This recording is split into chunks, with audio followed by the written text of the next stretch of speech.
এমন মানুষের মাধ্যমে যাকে মানুষ ইতিপূর্বে সম্মান করে, এবং একটু একটু করে পাঠালেন কোরআনকে। সঠিক পরিস্থিতি অনুযায়ী তা দিতে চাইলেন, যেন তা গ্রহণ করা তাদের জন্য সহজ হয়।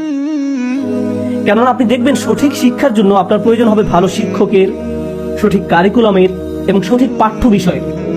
এই সকল কিছুই কুরাইশরা লাভ করে। তারা পায় রাসূল সাল্লাল্লাহু আলাইহি সাল্লামকে, ইন্নী বুইসতু মুআল্লিমান, আমাকে শিক্ষক হিসেবে পাঠানো হয়েছে, তিনি সকল শিক্ষকের অনুসরণযোগ্য।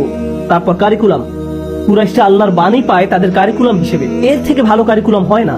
যিনি আপনাকে বানিয়েছেন তিনি জানেন আপনার প্রয়োজন সম্পর্কে। আলা ইয়ালামু মান খালাক।